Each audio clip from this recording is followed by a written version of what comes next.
Hello everyone, FPL Raptor here and welcome back to another video on my YouTube channel. In today's video, we've got my Game Week 27 free hit team selection video. I know there's been a lot of free hit content on YouTube at the moment, but do not worry if you're not on your free hit. Tomorrow's video, the Game Week preview video, will be focused for those of you that are not on your free hit. We'll do some stuff around transfers you should make, strategy for Game Week 28, 29 and 30 as well. So if you're not on your free hit, do not worry, there will still be content for you this week. If you are enjoying the content here on this channel, please make sure to like, comment and subscribe. But without further ado, let's jump into today's video.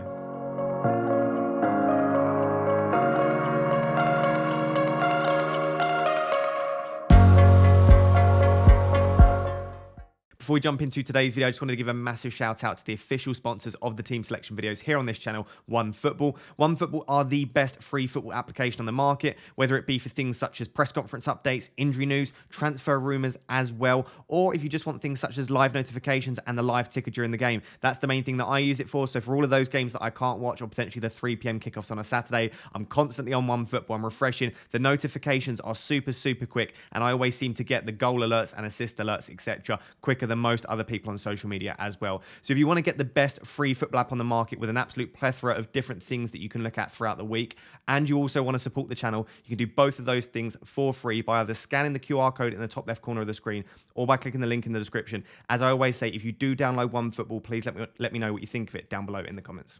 So we are wasting absolutely no time with the video today. We're going to jump straight into looking at my Game Week 27 free hit team selection. I'm going through my current Game Week 27 free hit. I'm then going to show you a second team, which is basically just some additional players that I'm still considering potentially bringing into my team. And I've also got a third draft just to demonstrate something which I think is very important to show in free hits and something that's definitely worth considering when you're building your teams. So there's going to be 3 teams, going to go through them chronologically. And then at the end, I've got some general Game Week 27 free hit advice. And then I've also got a little bit of tinkering at the end to show you what my team now looks like coming towards Game Week 28, Game Week 29 and 30 as well. So starting with my current team that I've built, my free hit is active. I'm definitely playing it this week. You can see I am going with a 3-5-2 formation at the moment. I'll be honest, and you'll see why in a minute. I'm switching between a 3-4-3 and a 3-5-2 quite a lot. So I'm not so sure on maybe the last 2 or 3 players in my team, but the majority of my team haven't changed too much over the recent few days. There's currently 0.0 in the bank. So for my current team value, I can only just about afford this. You'll see my team value says 103 million. That's not my actual team value, but when you're on your free hit, it actually comes down to realistically your selling value as opposed to your team value, because you're selling a lot of the players that you've got value caught up in, such as Trent Alexander-Arnold, Salah, etc. So 103 is actually pretty good as a selling value, and I'm quite happy with that.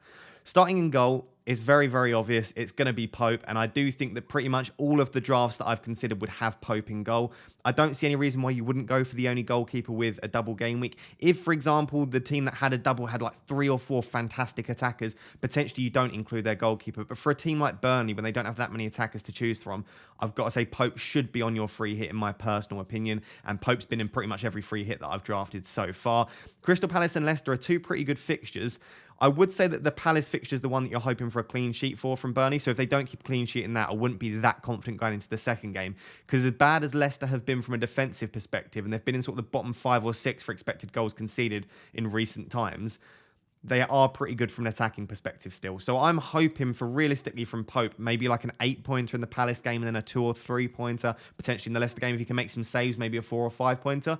So I'd be pretty happy with about 10 points from Pope, and that's sort of what I'm expecting from the Burnley defenders, is 1 clean sheet and then maybe something in the second game if we're lucky. With respect to the back 3, Cancelo has been in every single one of my drafts. You'll see in the third draft, I definitely think there's justification to go with 3 City attackers and maybe drop Cancelo out. But for me, Cancelo is pretty much a City attacker. His attacking output's really strong. I have benched him in Game Week 26, and let me tell you, watching that Manchester City game, I regretted it immediately. I've always told you and advised you never to bench Cancelo, but I had so many double Game Week players that I decided to bench him. Luckily, he gave away the 1-pointer, and that was very lucky. I don't think it was a particularly good decision from myself.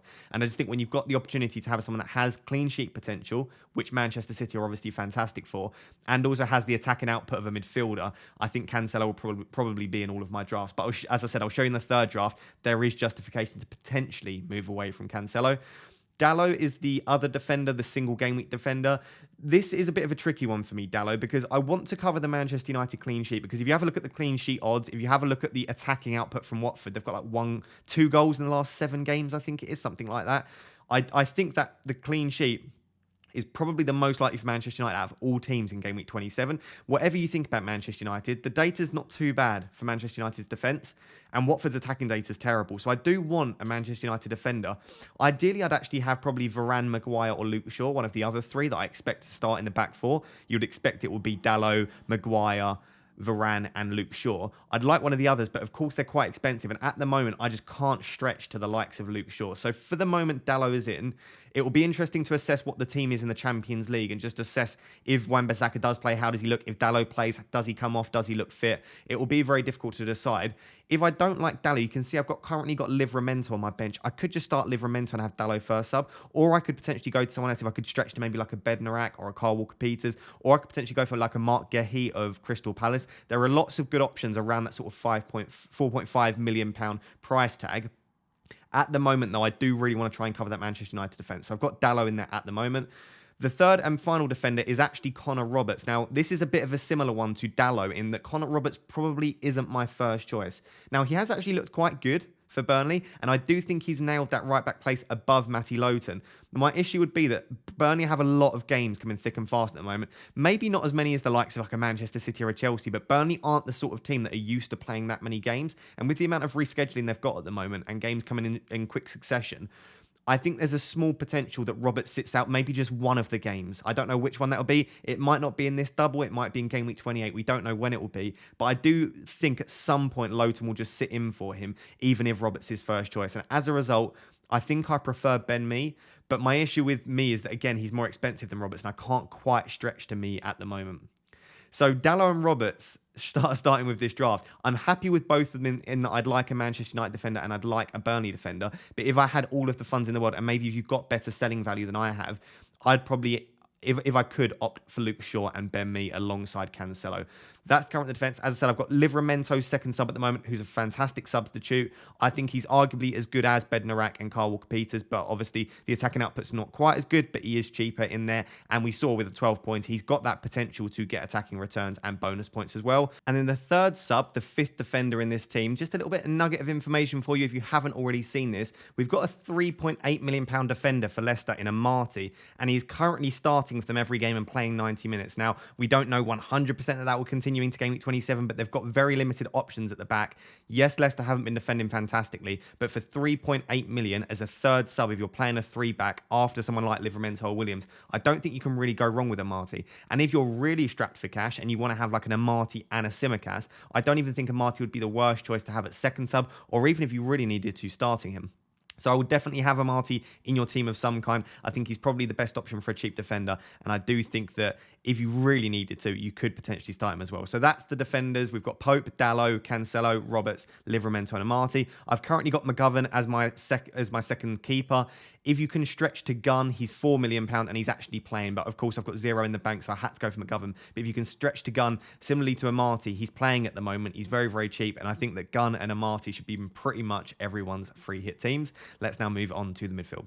So this is the midfield, and it's probably the best part of the free hit. The midfield is likely, apart from loading up on triple Burnley, is likely the main thing that is driving a lot of us to free hit. And I must admit, it does look very nice. There are a few upgrades I would like to make, but of course this is not an unlimited budget and we can't afford everyone. So I've had to make some sacrifices, but I will discuss both in this draft and the next 2 drafts as well, where I do think there are some potential places that you could trade players in.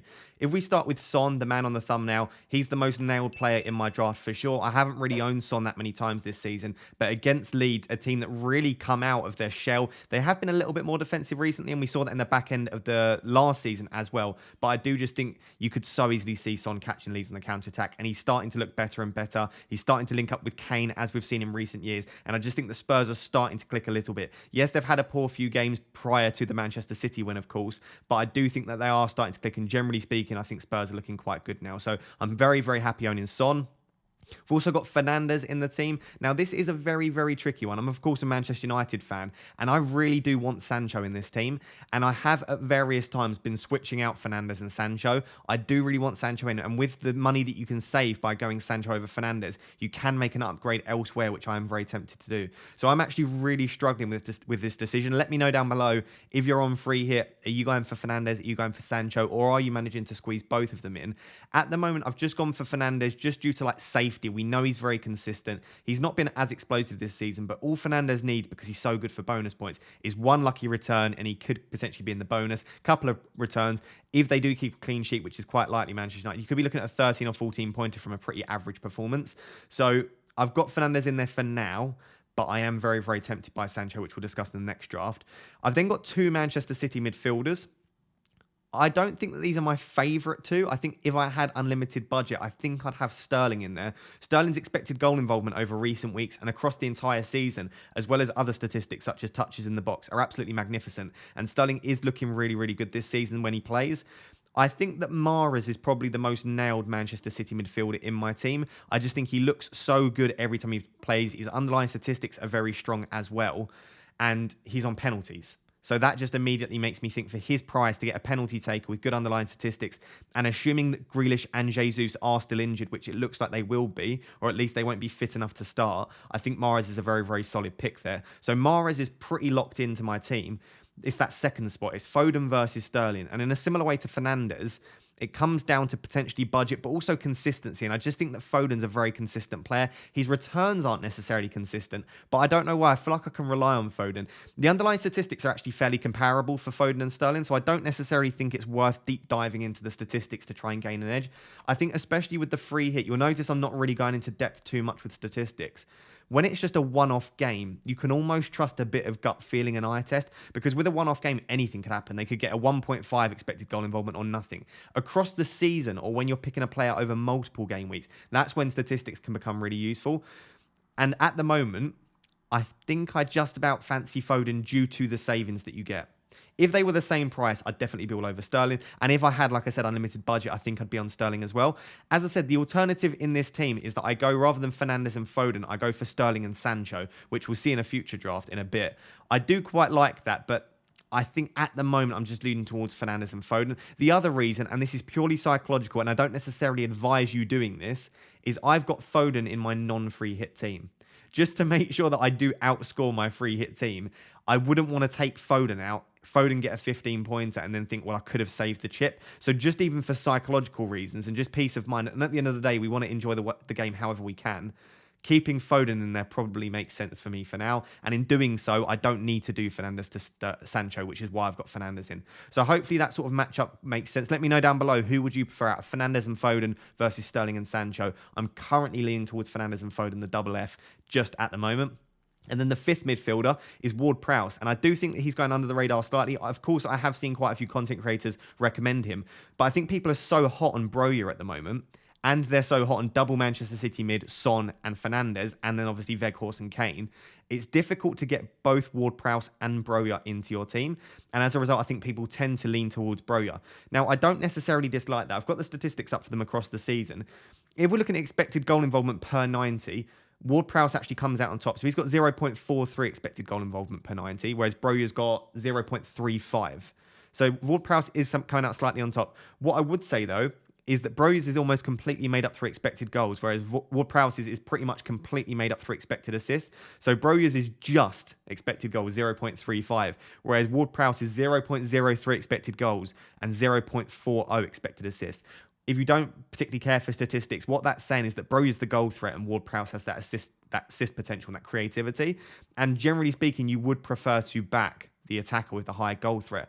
The only thing that makes me lean towards Ward-Prowse is that Norwich aren't fantastic from a defensive perspective with respect to set pieces, free kicks and corners. Ward-Prowse is probably still on penalties as well, which is a major draw in a single game week when anything could happen. If he scores a penalty, that's immediately potentially like a 10 or 11 pointer on top of any assist potential. And I just think they're quite likely to get a clean sheet against Norwich as well. That's why I've got the likes of Livramento, considering the likes of Bednarek as well. I just think there are a couple more reasons for me to potentially lean towards Ward-Prowse. And I think that the free hit teams, generally speaking, are going to be quite template and everyone's going to have a fairly similar team. And I don't mind differentiating slightly. If I've got a decision between Broja and Ward-Prowse, I don't mind going a little bit different with Ward-Prowse. So at the moment, I'm currently leaning just about to playing Ward-Prowse over Broja. As I said with a few of the other decisions, let me know down below. Do you prefer Broja? Do you prefer Ward-Prowse? Just leaning towards JWP, but wouldn't be surprised, don't be surprised if by the end of the week I do have Broja in there, and potentially I just downgrade Ward-Prowse to like a 4.8, maybe like a Ramsey in there, because I probably wouldn't need such an expensive player on the bench. So that's the current midfield. I really, really do like the look of it. Son, Mahrez, Fernandes, Foden, Ward-Prowse. As I said, realistically, it's probably at the moment just Sancho and Sterling that are making me consider switching this up. Otherwise, I'm fairly happy with the way the midfield looks. I'm not going to try and pretend I'm some sort of visionary by picking Weghorst, Kane, and Broja as my front three in my free hit draft. I think there are various times that you can differentiate in these free hit teams, but most people will probably have Weghorst, Kane, and Broja. As we'll discuss in the next couple of drafts, there are other options outside of those three, but I think they all represent fantastic value for one reason or another. I think Weghorst is probably the best captaincy choice this week. We've seen very limited game time from Weghorst, obviously, since moving to Burnley, but from what we've seen, good underlying statistics, ability to take his chances sometimes. Obviously missed a few big chances against Liverpool, but generally speaking looks good. Shown the potential to haul as well in a single game, which is fantastic. In a double game week, considering they're the only team to double. Considering also that one of the fixtures is against Leicester, who are very leaky at the back. I'm relatively happy captaining Weghorst, and I think I will be back in the double over the likes of Son, Kane, Mahrez, Fernandes. I think there are various good captaincy options this week. I think pretty much everyone in this team, bar potentially maybe Dalot and Ward-Prowse, I'd be happy captaining. At the moment, you can see my vices on Pope. The Fantasy Football Fix algorithm actually has Pope as being the highest scorer out of Weghorst and Pope. So if you're backing the algorithms, they do actually fancy the clean sheets as being slightly more likely than the returns from Weghorst. So if you don't own Weghorst or you just want to captain the defender from Burnley, I don't necessarily dislike that. But Weghorst is going to be in pretty much everyone's team, assuming that he is fit and firing ahead of Game Week 27. I've got Kane in there. Now, Kane will be in pretty much, again, everyone's Game Week 27 free hit. There were potential injury concerns around Kane. He potentially injured his back towards the back end of the game against Manchester City, but Conte basically said we're going to play him even if he's injured and there's nothing really to worry about. Of course, by the time you're watching this, you might have already seen whether he played against Burnley, and if he does, then that will confirm his fitness. If he misses out that game, there might be some potential concerns, in which case you can pretty much just switch to Ronaldo, or you can just take some money out of the attack and maybe get the likes of Sterling and KDB into your midfield and really bolster that midfield. And then the third and final one, Broja, is a pretty easy decision again. I think he's a fantastic first sub. I think there is competition, like I said, between Broja and Ward-Prowse in the starting 11, and I just think he's a fantastic option. And I would not disagree with you guys if you decided to start him ahead of the likes of Ward-Prowse, even ahead of the likes of Foden, potentially, if you wanted to. I do think that Broja is a fantastic option this week. So that is the team. As I said, there are a few extra players that I'm considering, which we're going to look at in the next draft. But that team, through the Fantasy Football Fix algorithm, is projected to get 64 points, which is highly impressive. My current team's looking at sort of like 30, 35 points because I just don't have many players. So it's definitely worth playing for me. I'm looking at a projected extra sort of like 30, 35 points. So I'm perfectly happy playing it this week. As I said, currently 0.0 million in the bank. So if I do want to make some changes, I'll either have to downgrade or find some budget elsewhere. Maybe downgrade Broja to just like a £4.5 million striker and get Livramento as my first sub, which I don't necessarily dislike. Pretty happy with the way the team looks. As I said, the next section, we're going to look at 15 further players that I'm considering putting in my team in one form or another. And then we're going to look at a slightly more differential draft at the end, which has a sort of a different, unique look at how we can structure our teams in Game Week 27. Right, I'm not going to go through each player individually for this draft because it will just take too long and the video will be hours and hours. But I just wanted to show you, yes, our drafts are all very similar, and I think for good reason. And as I'll discuss at the end, I don't think you should be differential just to be differential. I don't think you should pick a player just because they have low ownership, or not pick a player just because they have high ownership. At the end of the season, if you're really struggling to make up that rank or try and win your mini league, that's when you can start to do that. But now, I think you pick the players that you think will score the most points. But what I want to show you here is that there are players which not many people have in their teams that I genuinely think are fantastic options as well if you do want to differentiate slightly, or if you just don't like some of the players that I've selected in my first team. All of these players, in one form or another, have either been in my drafts or I'm heavily considering. There is no one here that I just haven't considered and I've put it for the sake of it. So in goal, I do think that, like I said, Pope is the option. But if you really didn't want to, or potentially you're not on a free hit and you're just looking at players for 27, De Gea against Watford is a fantastic choice. The clean sheet is very, very likely. And even against Watford, I'm sure we'll concede some shots on goal, and therefore De Gea might make some saves as well. As I said, I think Gunn is a good option. If you really do need a cheap goalkeeper and you don't want to go for Pope, Gunn is starting for Norwich at the moment. So that's a decent shout there for a really cheap keeper. The defence, these are just some other options. As I said, I think Ben Mee's a fantastic option if you don't want to go for Connor Roberts, or if you just want to upgrade him. Like I said, I do think there's a slight rotation risk with Lowton. And then the other ones are Cresswell against Wolves. Wolves are fantastic defensively, but they're not that great going forward. And I do think that's a pretty possible clean sheet there for West Ham. Again, one of the highest odds for clean sheets in this game week, and it's at home as well. So I don't mind Cresswell as a potential option. I don't mind West Ham defenders in general there. I've got Bednarek as well. I think, again, a fantastic option. The clean sheet's quite likely. He's a bit of a monster in the air as well, and Norwich are quite susceptible to set pieces. So I think Bednarek has the potential from a Ward-Prowse cross to get maybe like a 15-pointer scoring a header. And then on the bench, I've got Pinnock. Again, not many people are including Brentford or Newcastle players. I've only got one in my differential team here. So I do think they're worth considering. Someone like a Willock, even if you don't fancy Pinnock, if you don't fancy the clean sheet, maybe you go for a Newcastle attacker. But I've currently got Pinnock in there. Again, pretty decent in the air, only 4.5 million. And then Williams as a potential other substitute. If you don't want Amati, maybe you don't want Veltman, I do think Williams is a decent shout as well. Midfield has completely changed, and I think these are all fantastic options. If someone showed me their free hit team and they said, this is my midfield 5, I wouldn't be that shocked. The only one that I think is a real omission here is Heung-min Son. Outside of that, I don't have an issue at all with anyone selecting this in this entire midfield 5. Kulusevski looks absolutely fantastic against Manchester City. We'll see again if he plays against Burnley. If he does, I don't know whether that would make me feel that he's more or less likely to play against Leeds, but we'll have to wait and see. If he maybe plays really well and comes off after 60, you would maybe expect him to start against Leeds. We've got Sterling. As I said, this could be Sterling or KDB, Foden or Mahrez. It basically comes down to who you think will start. I would personally think that the front three will once again be Foden, Mahrez and Sterling, and then we'll see De Bruyne, Rodri, and then one of Gundogan or Bernardo Silva. Probably Bernardo Silva in that team. But of course, if you think that Gundogan's going to start again because he played very well against Tottenham, one of Sterling, Bernardo Silva, Foden or Mahrez has to drop out of that team, because I doubt it will be KDB here. So you do need to think about who you expect to start in that team and who you think is the safest option. But you could go Sterling or KDB in that section. Sancho, as I said before, pretty good underlying statistics over recent weeks, and he's starting to look like the player he was at Dortmund.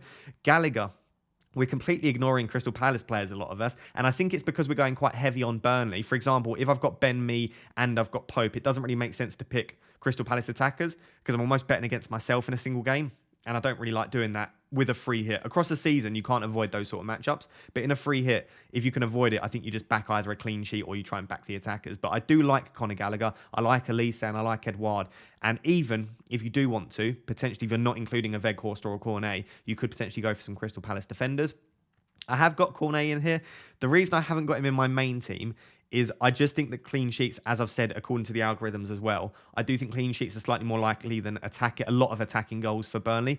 As well, Burnley are currently 19th in the Premier League for expected goals, where they're currently about 11th or 12th for expected goals conceded over the last 6 games. So more recently, they've sort of tightened up the ship at the back, but they've not improved that much from an attacking output.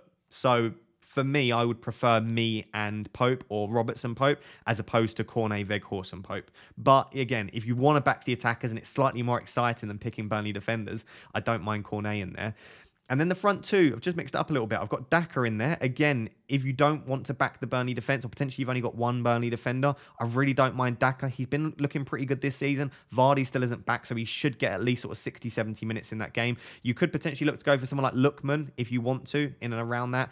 I do think that Leicester, despite their defensive frailties that they've suffered in recent weeks and across the entire season really, they've maintained some pretty good attacking output. And I do think that Leicester attackers over the future game weeks as well, not just this game week, will be very, very good options. And then my premium option outside of Kane, and obviously Sterling, KDB here, I've gone for Ronaldo. Now, personally for me, I do think that Kane is the better option. I would rather Kane, I would rather KDB, I would rather Fernandes.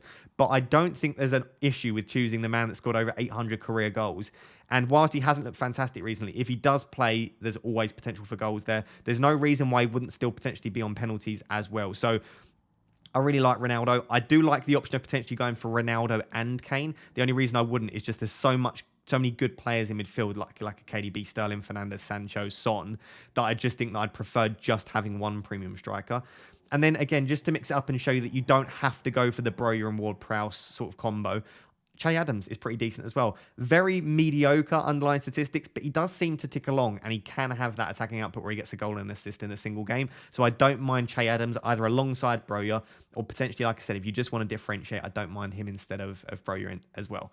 So that is sort of a slightly differential team. As I said, I don't believe you should go differential for differential's sake, but what I do believe is that you shouldn't just mold to a template because that's what other people are doing. And if there are one or two players from this list here, this extra 15 players that we didn't consider in the original team selection, then I don't see an issue with just selecting one or two of them. Like I said, it might just be you go for Cornet over a double defence, which is more popular. It might be that you go for a Bednarek over potentially a Dallo. It might be that you go for Sterling instead of Foden. Just one or two changes could be absolutely massive. For example, I did have Kulusevski instead of Ward-Prowse. So I had a triple up on the Tottenham attack. Now, I'm not necessarily saying you should do that, but I quite liked it. It was a little bit cheeky. It was a little bit of a differential. And I felt like just that one spot, I didn't mind taking a slight risk. So let me know down below, out of these 15 players, are you considering any of them as little differentials in your free hit team? Or have I missed out someone again? Like I said, I could have probably built a third, fourth, fifth team of extra players that we can consider. And I just want to show you that there aren't only 11 players to select. Whilst my team is very template, and I'll likely be going for a fairly sort of template team, you don't feel like you need to do that. Going to go on to now the third and final draft. And this is just to show you that you don't necessarily have to diversify. And we're going to get into a little bit of psychology here as well. This third and final draft was to bring up this idea of diversification bias, which I've spoken about on a few occasions, also my Psychology 101 videos here on this channel. When I talk about diversifying, what we're essentially saying there is not putting all of your eggs in one basket. Now, in things such as investments and finance, diversification actually makes a lot of sense. We always talk about a diversified portfolio. What you mean by that is you don't want to put all of your investments into one specific place, one specific index fund, or one kind of stock. That makes a lot of sense. You want to spread your funds so that if you do lose money in one of them, you've still got money elsewhere. So that makes sense. In FPL, I'm not necessarily sure that's the case. I think diversification can actually harm us at points because we're almost frightened that one event will happen and that will cause us to lose all of our points. As an example, if you think that Burnley are more likely to keep a clean sheet than they are to score goals, and you think if you were to predict Burnley's scores across the two fixtures, they were going to be both 0-0, then I would probably just go for a triple Burnley, like triple Burnley defence. You don't necessarily have to have Weghorst just because he's a striker with a double game week. If you think the clean sheet's more likely, go for that. If you think that Manchester United are the most likely team to keep a clean sheet, go for a triple Manchester United defence. Now, this is diversification bias. Diversification bias is the natural tendency to want to avoid putting all of our eggs in one basket. We're scared of basically going all in on one option.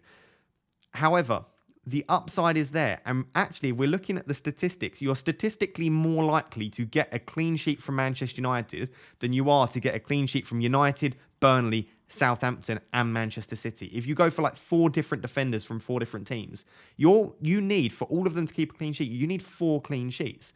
If you only have triple Manchester United and 1 Burnley, you only need 2 clean sheets for your entire defence to get a clean sheet. Now, I know that therefore you're bringing a massive risk with that. What happens if one silly decision from Maguire results in Manchester United losing their clean sheet? Of course, that's the risk you run, but the upside is definitely there. And I think with a free hit, because you're not stuck with this team long term, I really quite like backing the way that you expect the games to go. So I expect really Manchester City to do quite a lot of damage to Everton. If you look at Everton in recent weeks, since Lampard's taken over in particular, they are conceding a lot of shots in the box and a lot of attempts in central positions. Therefore, I would argue that Mahrez, De Bruyne and Foden, or Mahrez, Sterling and Foden, if you're expecting those all to start, it could be a fantastic option. And again, if you're someone that thinks, actually, I could see Everton nicking a goal, maybe you back against the EO of Cancelo. Maybe you back into the fact that you think maybe Everton might score. Just go for a Manchester City triple up. And in doing that, you can get in an extra Manchester United defender who, again, as I said, have the highest odds of a clean sheet. You could take this one step further. Leeds have one of the worst expected goals conceded per 90 in the league, and Tottenham in recent weeks actually have one of the best expected goals per 90. So you could potentially go for Son, Kane and Kulusevski. Now, I'm not necessarily saying you go all in on 3 teams and only back defense or only back attack.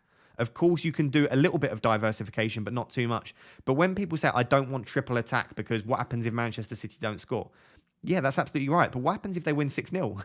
It can go the other way if we're playing hypotheticals here. So Again, I'm not encouraging you to make reckless decisions here, but I don't mind something such as a triple Burnley defence, double Manchester United defence, triple Manchester City attack. I think in doing that, you've got massive upside because not many people would have a triple defence or a triple attack, and therefore that's where you can potentially make some gains. So all I've done here, if you're wondering what the difference is I've just taken out Cancelo and Fernandes, and I've changed it to Shaw and De Bruyne. So the only difference for my first draft is Shaw versus De Bruyne, or Cancelo and Fernandes versus Shaw and De Bruyne. So let me know down below, how much more do you hate this? Is Cancelo a must on your team? Or do you think that Shaw, with the likelihood of a clean sheet and also some reasonable attacking output, and then Fernandes against a very leaky Everton, could potentially be worth going for? I just wanted to basically draw your attention to diversification bias, let you know that it is our natural tendency to want to diversify, to not put all of our eggs in one basket. But for FPL, and for a free hit in particular, I really don't mind it. And I think this triple up of the Man City attack's actually a very nice draft. And it is projected to get an extra point on top of the team from the first draft, my actual team that I'm looking at going with, because De Bruyne is projected to get more points than Fernandes, and Shaw is actually projected to get more points than Cancelo. So this team actually comes out about a 1.2, 1.3 extra projected points on top of the first draft. So that's the third and final draft. Let's move on to some final pieces of advice, and then maybe a little bit of live tinkering at the end as well. So I just wanted to finish up by drawing together a few of the points that I've made throughout there and just giving some general free hit advice. So the first is, do not be differential just for the sake of it, right? The free hit is an inherently differential move, and people seem to forget this. Yes, a lot of the free hits that you're seeing at the moment will be very similar, but not all of them will be exactly the same. So that's something to note. And as much as it might feel like it, you won't get that much of a high percentage of people playing the free hit this week. If you consider that a large majority have already played their first free hit and therefore might want to keep their second one for a later date, you also consider the fact that people might potentially decide to wildcard in 26 or 28 and as such save both free hits for later. I think you're probably looking at a maximum of about 20 or 30% play a free hit in this week, even if it's as high as 40%. There are still 60% of the game that don't have a free hit in play this week. And even those 40% that do, like I said, there might be some differences in the players that you're picking. So in and of itself, the free hit is differential. Don't go out there just to be differential for differential's sake.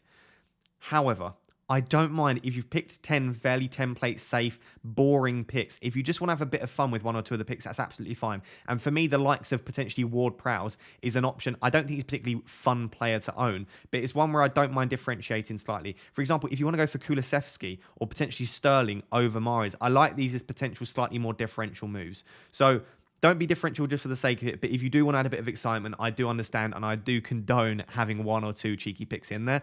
Number two is if you're going for City midfielders in particular, but if you're just going for rotation risks in general, make sure you have 2 or 3 good substitutes. So I've just listed some examples here of cheap good substitutes. Livramento, Bednarek, Veltman, Williams. These are all decent options and I think you'll be fine with any of them. I wouldn't personally only have one substitute if you've got like double City midfielders.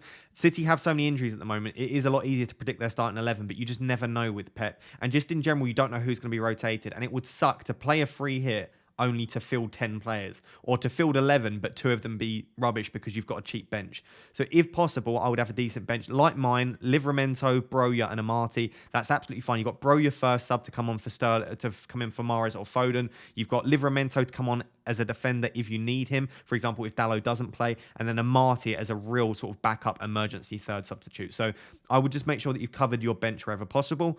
Number 3 is remember diversification bias. Don't be afraid of triple ups. I'm not necessarily saying you have to have triple City attack and then triple Manchester United defense. You don't have to go all out on those if you want to diversify a little bit. But don't be so frightened about putting all of your eggs in one basket that you spread out your team in a way where it's going to be very difficult to get optimal points from them.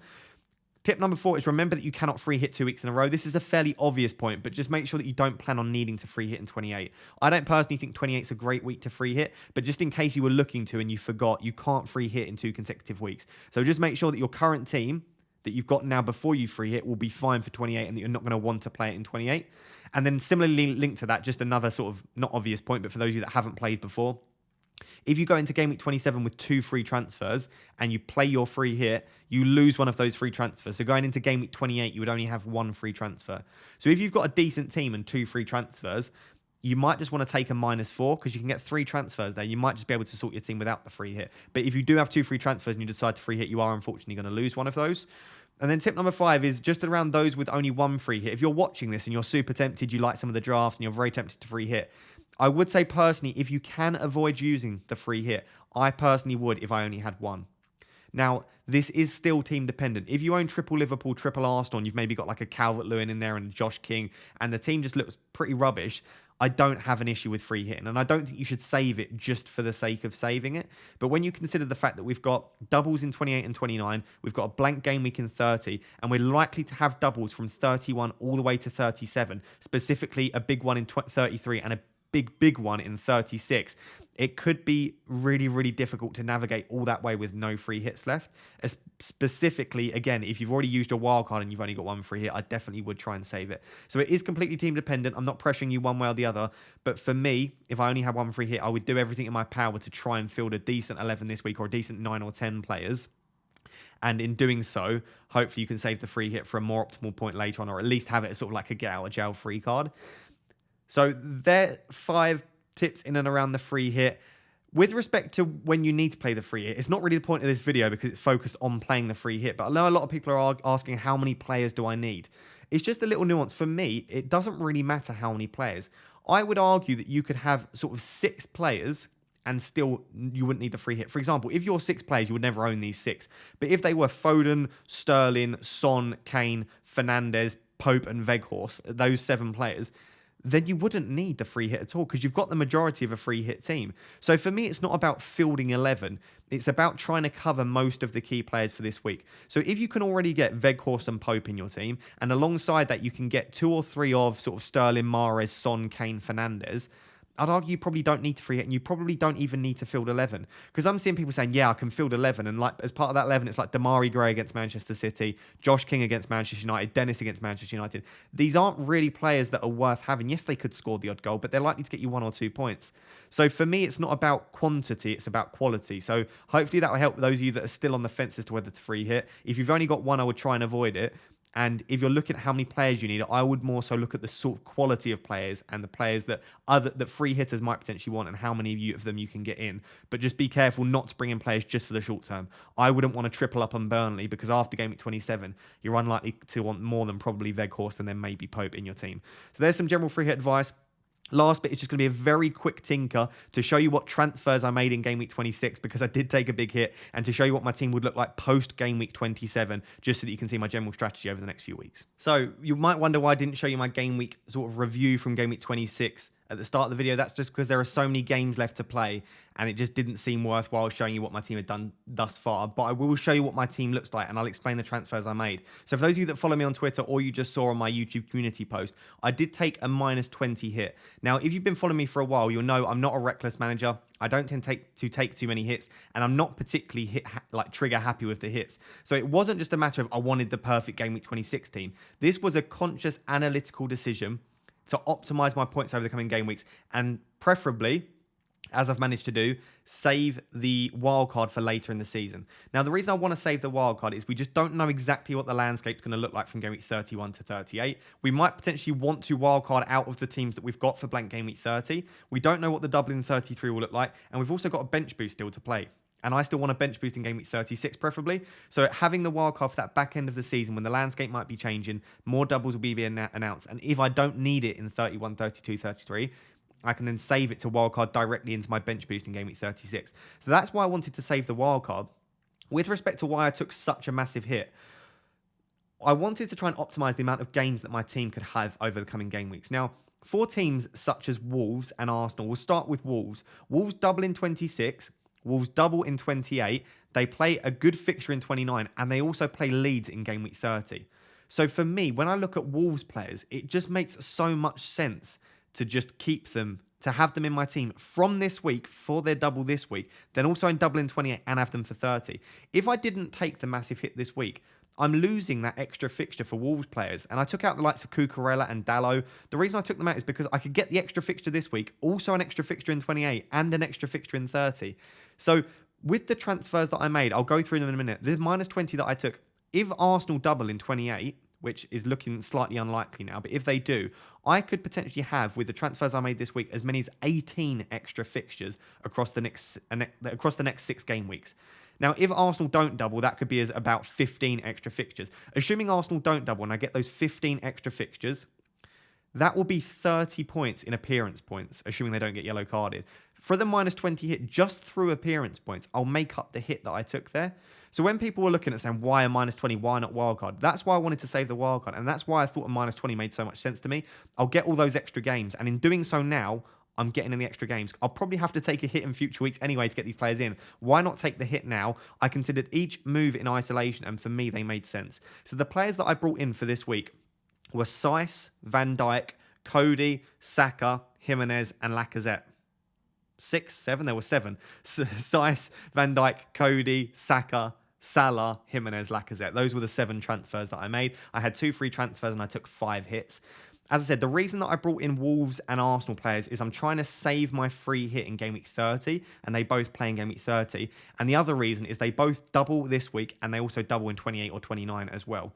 So for me, it made a lot of sense. Anyway, hopefully that -20 makes sense and why I did it and why I still think that it was a sensible decision. We'll have to wait and see until the end of Game Week 26 how bad the team looks. I'm obviously currently on quite a big red arrow, but I've still got quite a few players to play in their second fixtures. So if we move to Game Week 27, you can see obviously the team's a mess. I'm definitely free hitting, but I sort of dead-ended my team into it. I knew I was going to have to free hit, but I'm perfectly happy free hitting. The only decent players that I've got really are the 2 Manchester City players and then David De Gea. Outside of that, the team doesn't look fantastic. If I then skip to Game Week 28, this is the way the team looks. Of course, I'm going to have 1 free transfer, but let's set up the team anyway. I think I would probably want Foden in instead of Van Dijk. I might want Cancelo in there as well, probably instead of Bowen. So without taking any hits and using any transfers, I've got 0.6 million in the bank. This is the way the team looks for Game Week 28. So I would probably captain, gosh, at this stage, maybe I want to go for the double Game Week player and someone like Jimenez. I might want to even go for maybe Saiss and hope that he gets that bullet header. Outside of that, I would probably want to make a transfer. Now, at this stage, I might want to bring in the likes of Rafinha. I think could be an option for this week.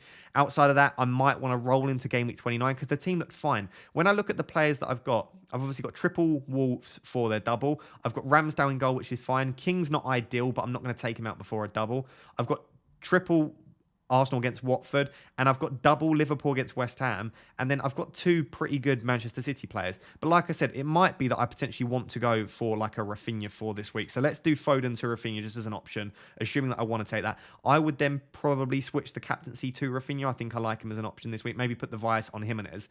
So I would have Saiss, Cody, Jimenez, King, and Rafinha. So using 1 transfer, and again, I can take a hit in 28, and I may well do so. I would have 5 doublers. The other reason I like bringing Rafinha in Game Week 28 is he's another player that plays in Game Week 30. So again, if I'm trying to save that second free hit and not use it in Game Week 30, bringing in Rafinha can only help me there. Hopefully at this stage, we would know whether Southampton have a game in Game Week 28, because if they do, I don't mind bringing in a Broja sometime soon, or potentially like a Ward-Prowse or a Livramento as well. So it might be that potentially I want to go into that, for example, into that grey spot. I might want to go for Ward-Prowse ahead of their upcoming double. Let's just cancel that and then do Ward-Prowse. Right, so you could bring him in for this week. Again, it would probably have to be ahead of someone like, even it could be ahead of a Cancelo. Do I bench him another week and risk that? I just said I'd learn from my mistakes. But you can see I could potentially bring in Ward-Prowse. That would be for a -4. But if Southampton do play in blank Game Week 30, if we know that by the Game Week 28 deadline, I think that's a sensible transfer. Get another player in Game Week 30 and also get another player with a double. So you can see my team's going to basically be very well set up for Game Week 28. If we then skip to Game Week 29, the team actually looks in an even better shape because I've obviously got both the Arsenal and the Liverpool players that all double. So if I get Van Dijk back in there, I'll get Cancelo in against Palace. It'll probably be for Josh King, something like that. And I might even want Bowen in. I've kept Bowen all this time. It might be that I bring Bowen in, we'll say just for now, for Jimenez. Put Jimenez first sub. So you can see there, I've got Ramsdale, Trent, Van Dijk, Salah, Saka, and Lacazette. So I've already got 6 doublers. At this stage, I've got 2 decisions. Of course, sorry, I should have said also for Game Week 28, I'm probably going to want to bring in a Chelsea player. If they double, it looks quite likely that they double. So I might need to bring in like a Reece James in there. So potentially for another -4, or instead of the Ward-Prowse move, I could bring in Reece James. But for 29, I also then have the choice. Do I want to bring in a Chelsea player again for their nice fixtures, maybe double up? Or do I want to focus on blank Game Week 30? I'm of course not going to make that decision now. I've got various things to think about. But I guess what I wanted you to show you is free hit in 27 makes sense for me. And the -20, if you want to know why I made it, hopefully I did a decent job at explaining why there. And I just prefer saving the wildcard. I could have equally wildcarded. The -20 could have been a wildcard. The wildcard could have been a -20. I've got a very similar team to most wildcarders now, and I've still got the wildcard in the back pocket. So assuming I don't walk away from this week with too bad of a red arrow, I'm happy with the hit. I'm happy with the way I look for game week 28, 29, and also going into blank game week 30. I don't think I'm going to need my free hit, which means that from game week 31 onwards, I've still got a bench boost, triple captaincy, bench boost, free hit, and wildcard for that back end of the season where most people will have used most of their chips. I'll still have 3 left. So I'm very excited for that. Excited for the next few weeks. Excited for free hit 27. As always, let me know down below what you're planning over the future weeks, whether you're planning your free hit, planning your wildcard, whatever it may be. Always interested to hear your thoughts down below in the comments. So guys, there you have it. That is my Game Week 27 free hit team selection. A bit of a differential draft as well, some players that you might not have necessarily considered, and also a draft at the end to show you about diversification bias and why you shouldn't be afraid to put all of your eggs in one basket occasionally in FPL. Also a little bit around some general advice and then tinkering at the end to show you why I took the big hit that I took and hopefully show that we're pretty well set up for future weeks as well. If you're enjoying the content here on this channel, please do remember to like, comment, and subscribe. Those three things are completely free for you to do. And as I said at the start of the video, please make sure you download OneFootball. The link is in the description for that. Tomorrow will be the Game Week preview video. We'll be focusing on stuff for non-free hitters. And then we'll have a live stream, which is going to be at 12 p.m. on Friday. So it's going to be Friday lunch GMT. The reason for that is that I'm busy in the evening, but hopefully a few of you can tune in on your lunch break. Or for those of you that are around the world, maybe the time will be actually better for you at 12 p.m. GMT. Until next time, guys, thank you so much for watching. Cheers. Bye-bye.